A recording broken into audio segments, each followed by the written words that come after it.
অন্যান্য দল এনসিপি, জামাত ইসলামের স্থানীয় জাতি অনেক নেতৃবৃন্দ আগমন করেছেন। সবাইকে সময়ের অভাবে বক্তব্য দিতে পারেনি কর্তৃপক্ষ দুঃখিত। বিশেষত কেন্দ্রীয় বাংলা খিলাফত মজলিসের সাংগঠনিক সম্পাদক জনাব আজিজুর রহমান হিলাল, জনাব মুফতি ফয়সাল আহমদ সহ আরও যারা আগমন করেছেন, মহানগর দক্ষিণের সভাপতি, সাংগঠনিক সম্পাদক, অন্য নেতৃবৃন্দ এবং এনসিপি, জামাত ইসলামের আল্লাহ পাক সকলকে কবুল করুন, আমিন। এ পর্যায়ে আজকের আমাদের এখানে বক্তব্য প্রদান করবেন আমাদের মধ্যমণি, বারবার কারা নির্যাতিত নেতা, ঐতিহাসিক লং মার্চ নেতা শেখুল হাদিস আল্লামা আজিজুল হক সাবুজিরের কলিজার টুকরা এবং 11 দলীয় জোটের অন্যতম শীর্ষ নেতা, স্বাধীন বাংলাদেশের আগামী দিনের নেতা, বাংলাদেশের মানুষের অন্তরের প্রধানমন্ত্রী, মজলুম জননেতা শেখুল হাদিস আল্লামা মামুনুল হক, শেখুল হাদিস আল্লামা মামুনুল হক। সালতানগর কান্দার কোন মার্কা আছে? কোন মার্কা আছে? মামুনুল সাহেবের কোন মার্কা আছে? সেই মার্কা রিকশা। মার্কাটা কি? রিকশা।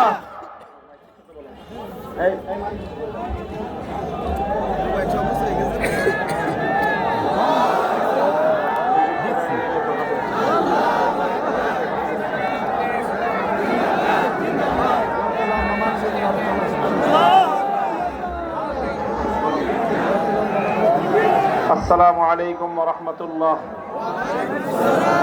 আলহামদুলিল্লাহি রাব্বিল আলামিন ওয়াসসালাতু ওয়াসসালামু আলা সাইয়্যিদিল আমবিয়া'i ওয়াল মুরসালিন ওয়া আলা আলিহি ওয়া আসহাবিহি ওয়া মান তাবি'আহুম আজমাইন।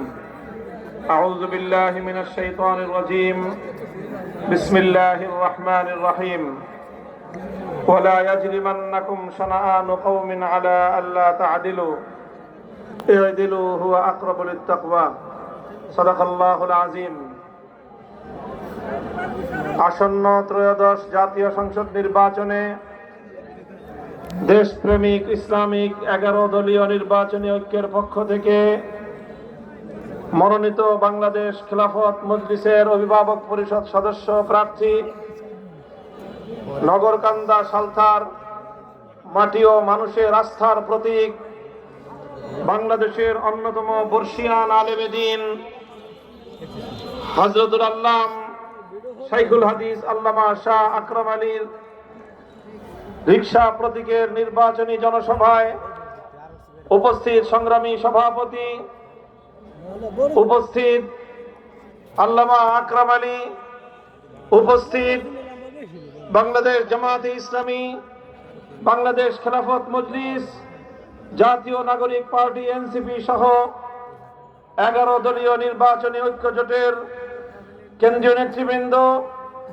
জেলা নেতৃবৃন্দ, নগরকান্দা ও সালথার দায়িত্বশীল নেতাকর্মী, সর্বস্তরের নগরকান্দা সালথাবাসী, আজকে আপনারা এই এমএন একাডেমি ঐতিহাসিক মাঠে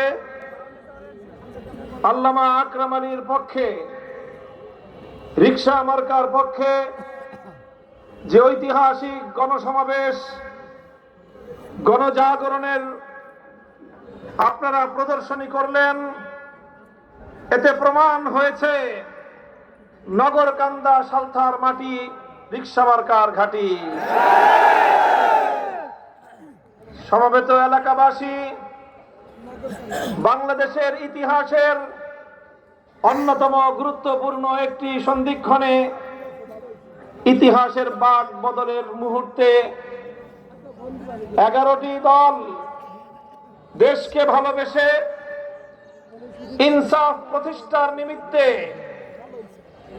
বিগত 54 বছরের লুটপাট এবং দুর্নীতি আর গুন্ডামির রাজনীতির বিরুদ্ধে জনতার অধিকার আদায় করার মহান লক্ষ্য নিয়ে ঐক্যবদ্ধ যাত্রা শুরু করেছি। আমাদের এই অগ্রযাত্রা, আমাদের এই হাতে হাত রেখে ঐক্য গঠন কোন নেতা, কোন দল বা কোন জোটকে ক্ষমতায় নেওয়ার জন্য শুধু নয়, আমাদের এই ঐক্য বাংলাদেশের আজকের এই ঐতিহাসিক সময়ে বাংলাদেশের 18 কোটি মানুষের অধিকার আদায় করার জন্য। সংগ্রামী জনতা, বাংলাদেশের মানুষ অনেক সংগ্রাম করেছে, অনেক লড়াই করেছে। তাদেরকে আধিপত্যবাদের বিরুদ্ধে, জুলুমের বিরুদ্ধে, শোষণের বিরুদ্ধে অনেক সংগ্রাম করতে হয়েছে। 190 বছর সংগ্রাম করতে হয়েছে। ব্রিটিশ বেনিয়াদের বিরুদ্ধে সংগ্রাম করতে হয়েছে। হিন্দু জমিদার তথা অত্যাচারী কলকাতার দাদাবাবুদের বিরুদ্ধে। আপনাদের এই ফরিদপুরের হাজী শরীয়তুল্লাহ, মোহন মিয়া সহ এই প্রজন্মের, সেই প্রজন্মের পূর্বসূরীরা তারা আধিপত্যবাদকে রুখে দেওয়ার জন্য এই অঞ্চলের প্রতিটি ঘরে ঘরে দুর্গ তৈরি করেছিলেন। সেই আধিপত্যবাদী কলকাতার দাদাবাবুদের বিরুদ্ধে লড়াই করতে হয়েছে। তারপরে পশ্চিম পাকিস্তানি খান পাঠানদের বিরুদ্ধে আমাদেরকে লড়াই করতে হয়েছে। তিনটি আধিপত্যবাদ বিরোধী বিদেশি শক্তিকে এখান থেকে আমরা ঠেঙ্গিয়ে বিদায় করে লাল সবুজের স্বাধীন বাংলাদেশ গঠন করেছি। আমরা বিদায় করেছি ইংরেজ বেনিয়াদেরকে, আমরা হটিয়েছি কলকাতার দাদাবাবুদেরকে, আমরা হটিয়েছি সেই পিন্ডির খান পাঠানদেরকে। তারপরে জুলুম এবং শোষণহীন এক বাংলাদেশ গড়বার স্বপ্ন নিয়ে বাংলাদেশের মানুষ এক বুক আশা নিয়ে, এক বুক স্বপ্ন নিয়ে তারা আশায় বুক বেঁধেছিল। তারা মনে করেছিল ব্রিটিশ দিল্লি আর কলকাতার দাদাবাবু, পিন্ডি আর পশ্চিম পাকিস্তানের খান পাঠান, ওরা সবাই ভিনদেশী শক্তি, তাই আমাদেরকে শোষণ করেছে। 71-এর মহান মুক্তিযুদ্ধের মধ্য দিয়ে আমার বাংলাদেশ যখন স্বাধীন হলো, এদেশের 7 কোটি মানুষ আশায় বুক বেঁধেছিল এখন আমার দেশের মানুষ শাসন করবে, এখন আর শাসনের নামে শোষণ হবে না, এখন আর মানুষের অধিকার নিয়ে কেউ ছিনিমিনি খেলবে না। কিন্তু দুর্ভাগ্য, এদেশের মানুষের 71-এর 16ই ডিসেম্বর থেকে আজ 2024-এর আগস্ট পর্যন্ত দীর্ঘ 54 বছর বাংলার মানুষ অধিকার হারিয়েছে। এদেশের মানুষের ক্ষমতার মসনদে বসে এদেশীয় শাসকরা শাসনের নামে শাসন করেছে, অধিকারের নামে জুলুম আর বঞ্চনার শিকার করেছে। এদেশের মানুষ এভাবেই দীর্ঘ সময় আধিপত্যবাদী শক্তির দ্বারা শোষিত হওয়ার পরে 71 থেকে 24 পর্যন্ত স্থানীয় শাসক গোষ্ঠীর দ্বারা শোষিত হয়েছে।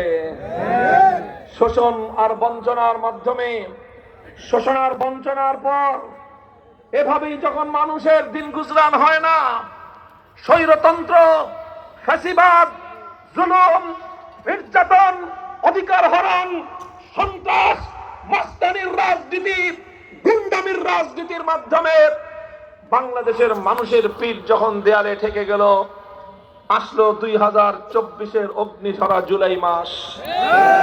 জেগে উঠলো আমার ছাত্র জনতা, স্কুল থেকে আমার সোনামণিরা বেরিয়ে আসলো রাজপথে, কলেজ থেকে আমার তরুণ প্রজন্ম বেরিয়ে আসলো রাজপথে, প্রত্যেকটি আলিয়া মাদ্রাসা, কওমি মাদ্রাসা থেকে আমাদের সোনার সন্তানেরা বেরিয়ে আসলো রাজপথে, পাবলিক প্রাইভেট ইউনিভার্সিটি থেকে বাংলার 4 কোটি ছাত্র জনতা হাতে হাত রেখে টেকনাফ থেকে তেতুলিয়া একটি মানব ঢাল এবং প্রাচীর তৈরি করলো, যেই প্রাচীরের সামনে 4 কোটি ছাত্র জনতার সামনে বাংলাদেশের 54 বছরের শোষণতন্ত্র ধুলায় মিশে গেল। 2024-এর এই জুলাই বিপ্লবে 1,500 মায়ের কোল খালি হয়েছে, 30,000-এর বেশি আমাদের ভাইয়েরা বোনেরা পঙ্গুত্ব বরণ করেছে। বুলেট বিদ্ধ হয়ে আজও হাসপাতালের বিছানায় তারা কাতরাচ্ছে। আজও অনেকের বুকের মধ্যে জালিমের বুলেট বিদ্ধ হয়ে আছে। আজও অনেকের মাথার মধ্যে বুলেট, অনেকের পেটের মধ্যে বুলেট, অনেকের পা নেই, অনেকের জীবনের তরে দৃষ্টিশক্তি হারিয়ে অন্ধ হয়ে গিয়েছে। এই 30,000 যুদ্ধাহত জুলাই যোদ্ধা, 1,500-এর বেশি জুলাইয়ের শহীদ, এত রক্ত, এত কান্না, এত অশ্রুর পরে এই বাংলার মানুষ স্বপ্ন দেখেছিল 24 জুলাইয়ের পরবর্তী একটি বাংলাদেশ হবে, এমন বাংলাদেশ যেখানে আর অধিকার নিয়ে, দাবি নিয়ে মাঠে নামতে হবে না। অধিকার বাংলার মানুষ তার ঘরে ঘরে ফিরে পাবে। বাংলার মানুষ ভাতের অধিকার পাবে। বাংলার মানুষ তাদের ভোটের অধিকার পাবে। আসলো 2026-এর 12ই ফেব্রুয়ারি নির্বাচনের সময় ঘনিয়ে আসলো, কিন্তু আমরা দেখছি বাংলাদেশের মানুষকে আবার সেই আধিপত্যবাদী শক্তি, সন্ত্রাসবাদ, জুলুমবাদ, স্বৈরতন্ত্র, পেশি শক্তি, হেলমেট বাহিনী, হাতুড়ি বাহিনী, আবার তারা বাংলার মানুষকে ভয় দেখানোর রাজনীতি শুরু করেছে।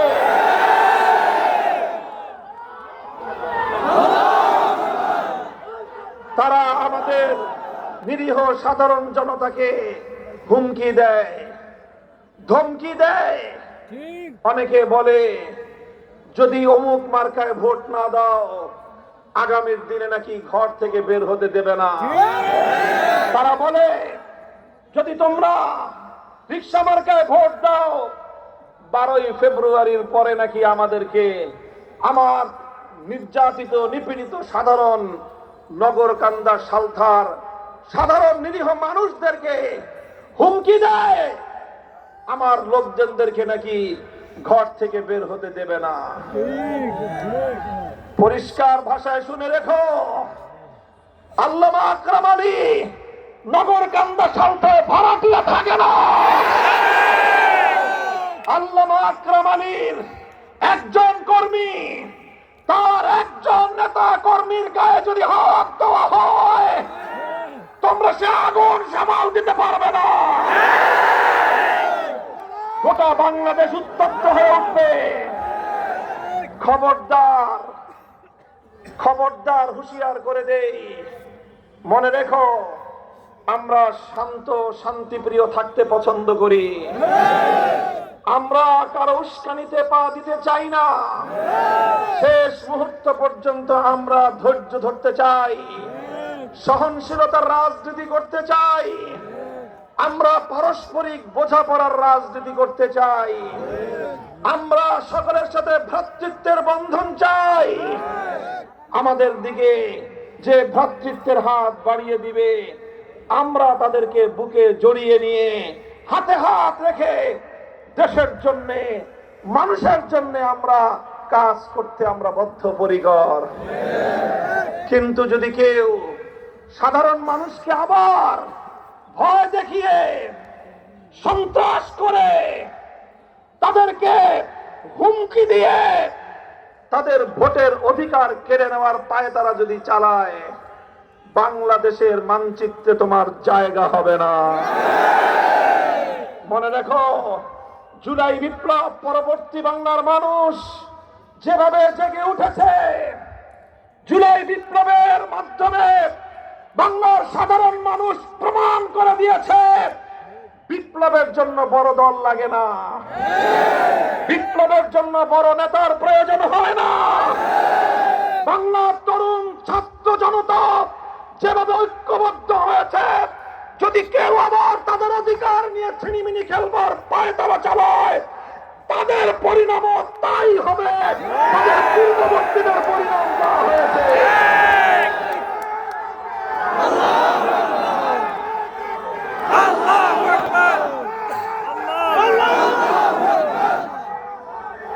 আমি স্থানীয় প্রশাসনকে লক্ষ্য করে কথা বলতে চাই, স্থানীয় প্রশাসনিক দায়িত্বশীলদেরকে লক্ষ্য করে বলতে চাই, আল্লামা আকরাম আলী সাহেবকে আপনারা বুজুর্গ মানুষ মনে করেছেন, ওনাকে সাদাসিধে মানুষ মনে করে দুর্বল ভেবেছেন। হ্যাঁ, উনি সাদাসিধে মানুষ, উনি আল্লাহওয়ালা মানুষ, উনি বাংলাদেশের জাতীয় মুরব্বী, এদেশের অন্যতম শীর্ষ আলেমে দ্বীন। মনে রাখবেন, ওনাকে যদি দুর্বল ভাবেন আর ওনার অধিকার রক্ষায় যদি আপনারা বিন্দুমাত্র ত্রুটি করেন, জনতার কাঠগড়ায় দাঁড়িয়ে পাই পাই করে হিসাব দিতে হবে।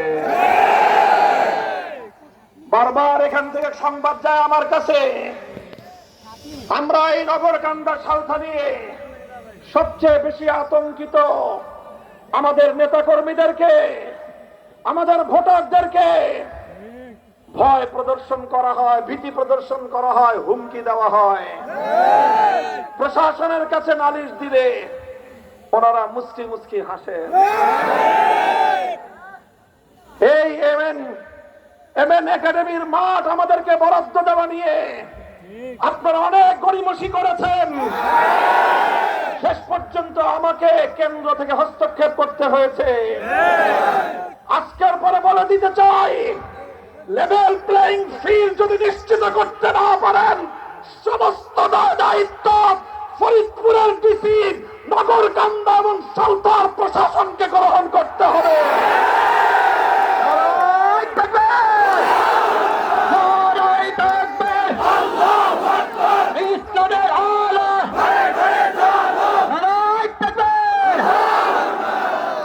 প্রতিদ্বন্দ্বী সব প্রার্থীদেরকে বলি, এই এলাকায় একজন মরহুম আমাদের অত্যন্ত সম্মান এবং শ্রদ্ধার পাত্র একজন জাতীয় নেতার সন্তান নির্বাচনে প্রতিদ্বন্দ্বিতা করছেন।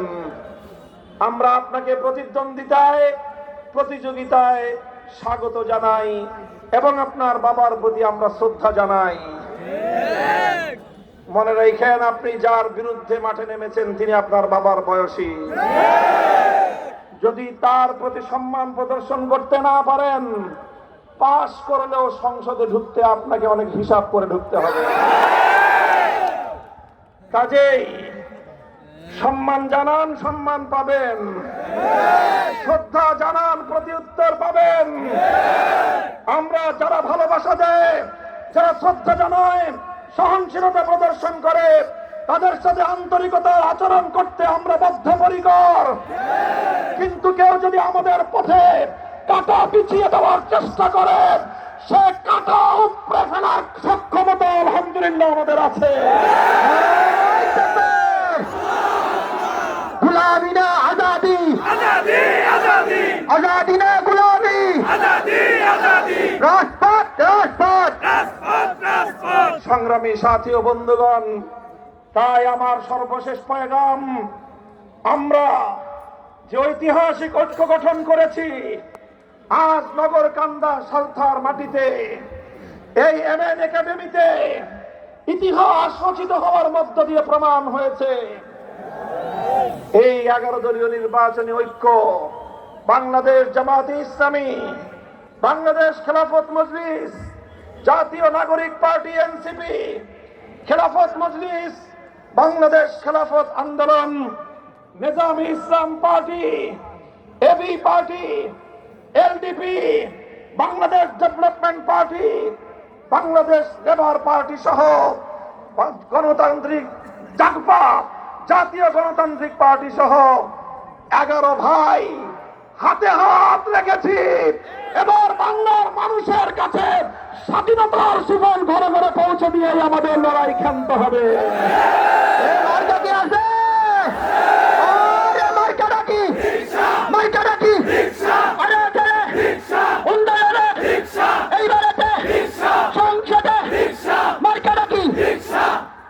আমি এখানে অন্যান্য আসনের যে সকল ভোটাররা আছেন অথবা আমাদের বক্তব্য যেখানে যেখানে পৌঁছবে, 11 দলীয় জোটের যেই আসনে যেই প্রার্থী যেই মার্কা, সকলকে ঐক্যবদ্ধভাবে নির্বাচনে বিজয়ী করার জন্য মাঠে ময়দানে ঝাঁপিয়ে পড়তে হবে। নগরকান্দা সালথায় এখানে রিকশা মার্কা আমাদের প্রতীক, ফরিদপুর 1 আসনে দাঁড়িপাল্লা আমাদের প্রতীক, ফরিদপুর 3 আসনে দাঁড়িপাল্লা আমাদের প্রতীক।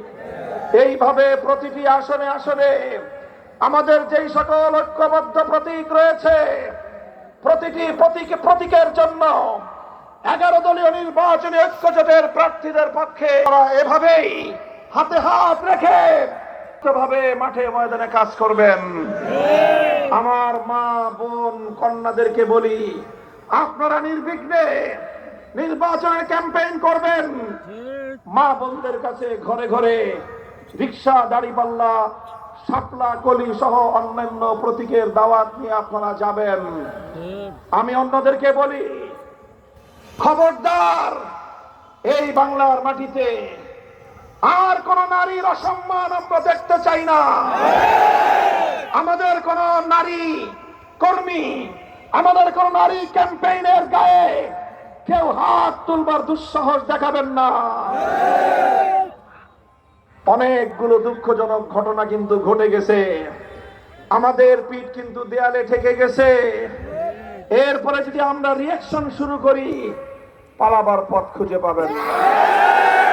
কাজে এই জন্য বলি, শান্তিপ্রিয় ভাবে আমি বলেছি, বিশেষ করে নারীদের প্রতি সর্বোচ্চ সম্মান, নিরাপত্তা রক্ষা করেই তাদের প্রতি সম্মান বজায় রাখতে হবে।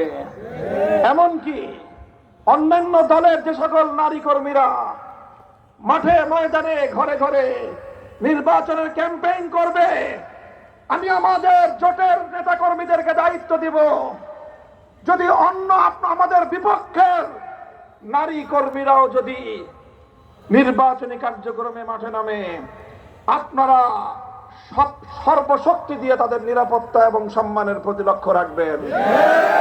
খবরদার, মনে রাখবেন, নারী জাতি আমাদের মাতৃজাতি। যে জাতি তার মায়ের সম্মান রক্ষা করতে পারে না, সে জাতি পৃথিবীতে সম্মান এবং মর্যাদা নিয়ে বাঁচতে পারে না। এই বিষয়গুলো লক্ষ্য রাখবেন। আমরা পরিষ্কার ভাষায় বলি, আমরা শান্তির বাংলাদেশ চাই, সমৃদ্ধির বাংলাদেশ চাই। আমরা বাংলাদেশের জুলুম শোষণতন্ত্রের পরিবর্তন চাই। নতুন করে কোনো ফ্যাসিবাদ বাংলাদেশের ক্ষমতার মসনদে আমরা দেখতে চাই না। এজন্য এবারের নির্বাচন শুধু সংসদ নির্বাচন নয়, এবারের নির্বাচন ঐতিহাসিক এক নির্বাচন। এখানে দুটি নির্বাচন হবে একসাথে। কয়টা নির্বাচন? এখানে ব্যালট থাকবে কয়টা? দুটো ব্যালট থাকবে। কয়টা ব্যালট? একটা ব্যালটের মধ্যে প্রতীক থাকবে, রিক্সা থাকবে, ধানের শীষ থাকবে, অন্যান্য প্রতীক থাকবে। এটা হলো সংসদ নির্বাচনের ব্যালট। এই ব্যালটে সিল মারবেন কোথায়? সংসদ নির্বাচনে সিল মারবেন কোথায়? গণমানুষের প্রতীক কি? মুক্তির প্রতীক কি? গন্তব্যে পৌঁছার নিরাপদ যানবাহনের নাম কি? এটা হলো একটা ব্যালট। আর একটা ব্যালট থাকবে জুলাই বিপ্লবের সনদের ব্যালট। সেই ব্যালটে কোনো প্রতীক থাকবে না, সেই ব্যালটে দুটো শব্দ থাকবে, একটা থাকবে হ্যাঁ আর একটা থাকবে না। আমরা এটাকে বলা হবে গণভোট। সেই গণভোটে আমরা যারা দেশকে ভালোবাসি, যারা দেশের পরিবর্তন চাই, যারা দেশ থেকে জুলুম এবং স্বৈরতন্ত্রকে উৎখাত করতে চাই, সেই শান্তিপ্রিয় দেশপ্রেমিক প্রতিটি নাগরিক গণভোটে হ্যাঁ হ্যাঁ হ্যাঁ বাক্সে সিল মারতে হবে। গণভোটে হ্যাঁ দিন, রিক্সা মার্কায় ভোট দিন। আমাদের স্লোগান হবে গণভোটে, গণভোটে, গণভোটে, রিক্সা মার্কায়। এই হবে আমাদের স্লোগান। মনে রাখবেন, ১৫০০ মায়ের কোল খালি করা শহীদান, ৩০,০০০-এর বেশি যুদ্ধাহত জুলাই যোদ্ধাদের প্রতি সম্মান, তাদের প্রতি আমাদের প্রতিশ্রুতি যদি রক্ষা করতে হয়, তাহলে আগামীর বাংলাদেশে পরিবর্তন ছাড়া কোনো উপায় নাই। নগরকান্দা সাতটায় পরিবর্তনের মার্কা কি? রিক্সা একটা মার্কা। মার্কাটা যদিও নতুন, তবে ব্যাপক জনপ্রিয় মার্কা। মানুষের খুব দরকারি মার্কা। গরিব মানুষ যখন কোথাও কোনো কাজ পায় না, কোথাও চাকরি নাই, মিল কলকারখানায় কর্ম খালি নাই, বেকার, সংসার চলে না, শেষ পর্যন্ত সে কি করে? একটা রিক্সা নিয়ে রাস্তায় নেমে পড়ে। তাহলে গরিবের সর্বশেষ আশ্রয় হলো রিক্সা। বড়লোক মানুষ দামি দামি গাড়ি হাঁকায়, রাস্তাঘাটে যানজট লেগে যায়, তখন দেখে যে গাড়ি নিয়ে বাড়ি যাওয়া যাবে না, তখন ওই বড় লোকও শেষ পর্যন্ত গাড়ি থেকে নেমে বাড়িতে যাওয়ার জন্য কোথায় উঠে? ওই রিক্সায় করে এই বড় লোক শিল্পপতিকে বাড়িতে পৌঁছতে হয়। আমাদের রিক্সা অত জোরে চলে না, গাড়ি যত জোরে চলে, ট্রেন যত জোরে চলে, স্টিমার যত জোরে চলে, অত জোরে রিক্সা চলে না। কিন্তু গাড়ি জোরে জোরে চলতে গিয়ে অ্যাক্সিডেন্ট হয়, বিমান জোরে চলতে গিয়ে ভেঙে পড়ে, স্টিমার জোরে চলতে গিয়ে তলিয়ে যায় পানির নিচে, নৌকা ডুবে যায়। কিন্তু রিক্সা টুকটুক করে প্রত্যেকটা যাত্রীকে তার বাড়ি পর্যন্ত পৌঁছায় দেয়। তাই এবারের বাংলাদেশের মানুষ যদি সফলতার সাথে বাড়ি পৌঁছতে চাও, তোমাদের একমাত্র উপায় হলো রিক্সায় চড়ো। এই রিক্সা তোমাদেরকে নিয়ে তোমাদের বাড়ি পর্যন্ত পৌঁছায় দিবে ইনশাআল্লাহ। ইনকিলাব ইনকিলাব ইনকিলাব ইনকিলাব জিন্দাবাদ জিন্দাবাদ। এই গোলামি না আজাদি, আজাদি আজাদি, গোলামি না আজাদি, আজাদি আজাদি। বলো আমরা কি চাই? আজাদি আজাদি। বলো আমরা কি চাই? আজাদি। তোমরা কি চাও? আজাদি। বাংলা কি চাই? আজাদি। আমরা কি চাই? আজাদি। তোমরা কি চাও? আজাদি। বাংলা কি চাই? আজাদি। আজাদির মার্কা রিক্সা মার্কা, আজাদির মার্কা রিক্সা মার্কা, বাংলার মার্কা রিক্সা মার্কা, 24-এর মার্কা রিক্সা মার্কা, আপনার মার্কা রিক্সা মার্কা, 71-এর মার্কা রিক্সা মার্কা, 47-এর মার্কা রিক্সা মার্কা, ইনকিলাবের মার্কা রিক্সা মার্কা। এই মার্কা ইনকিলাবের মার্কা, পরিবর্তনের মার্কা রিক্সা, মানুষের শান্তির মার্কা রিক্সা। রিক্সা আমি আপনাদের জননন্দিত আল্লামা আকরাম আলীর হাতে দিয়ে গেলাম। ইনশাআল্লাহ আগামী 12ই ফেব্রুয়ারি এই রিক্সায় করে আমরা জাতীয় সংসদে আপনাদের প্রতিনিধি হিসেবে আল্লামা আকরাম আলীকে দেখতে চাই।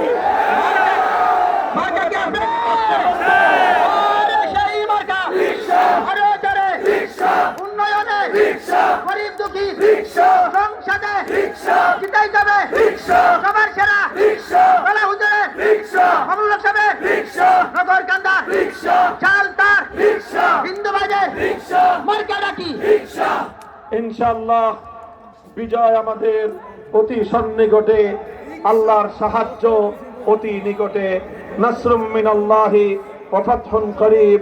সুবহানাল্লাহি ওয়া বিহামদিহি, সুবহানাকাল্লাহুম্মা বিহামদিক, আশহাদু আল্লা ইলাহা ইল্লা আনতা, আস্তাগফিরুকা ওয়া আতুবু ইলাইক। সুবহানা রাব্বিকা রাব্বিল ইজ্জাতি আম্মা ইয়াসিফুন ওয়া সালামুন আলাল মুরসালিন ওয়ালহামদুলিল্লাহি রাব্বিল আলামিন। আসসালামু আলাইকুম ওয়া রাহমাতুল্লাহ।